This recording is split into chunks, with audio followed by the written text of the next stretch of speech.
Hi, my name is Bob and welcome back to the homestead, y'all. I'm standing in front of our plumberry bushes. If you don't know what a plumberry is, it's just like a regular plum, it's just smaller. This is a bush, this is not a tree. The berries will get about 3/4 of an inch around, a little bit bigger than the size of a quarter. They'll get about that big around, and they are delicious. I love these things. They're just great to snack on, but they're perfect for jams or jellies. If you like plum jelly or plum jam, this is what you need to grow. The plumberry bush, they're very prolific. As you can see, all the blooms that are on them, they're open right now. Today is April 15th. These bushes are probably about a week to 2 weeks early. They're somewhere around at 800 or 900 chill hours. So they're a little bit early for us, but this year it's been so warm this spring. They're blooming a little bit early, but the bees are all over them. I've counted 9 different type bees on here. Just in a quick 5-10 minutes of watching, I've counted 9 different type bees, and there's probably more than that. There's so many bees swarming around this. I don't know if you can hear them or not, but there's just hundreds and hundreds of bees. And butterflies also. There's all kinds of butterflies been flying around here today.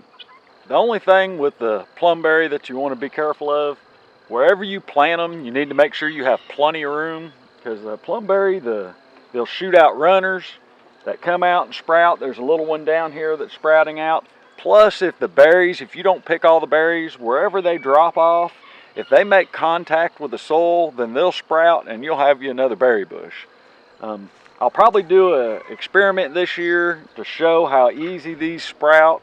I'll probably take some of the plumberries. We'll go ahead and take the seeds out of some and put in the dirt, and then we'll lay some on top of some dirt and let them ferment, and the coating of the seed get ate off by the fermentation, and then see how well it sprouts. And we'll see which way does better, whether going ahead and taking the seed out ourselves and fermenting it ourselves, or just letting it naturally ferment and then root. I want to see which way does better, so that way I know how to sprout these from seed. These are very easy to take cuttings from also. If you're familiar with air layering or air grafting, this is a perfect plant to do that with.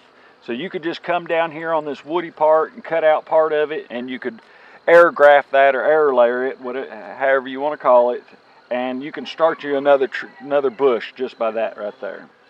So this year, like I said, I'm going to do a few experiments with it. I am going to go ahead and graft some of these, or air layer some of these, and start some more. And like I said, later on in the summer, it'll probably be in July when these berries ripen. So I'll take some of the ripe fruit and we'll see if we can start some of them by seed also. But these are a great bush. These bushes here are about 5 years old. We've had them in the ground about 5 years. They were in a 3-gallon container when I planted them.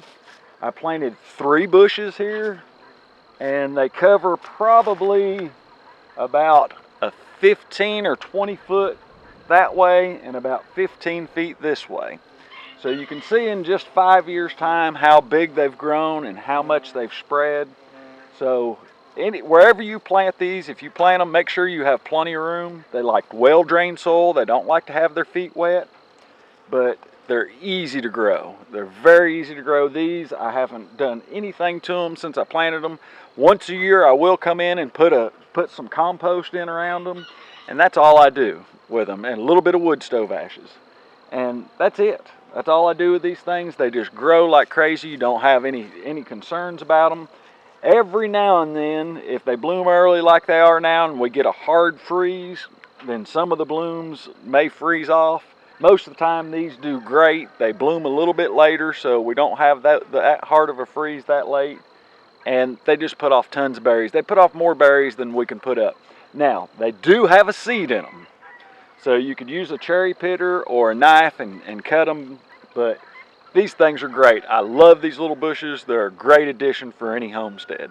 If you have any questions or comments on the plumberries or plumberry bushes about raising them or planting them, please leave it in the comments below. Don't forget to hit the subscribe button, and thanks for watching.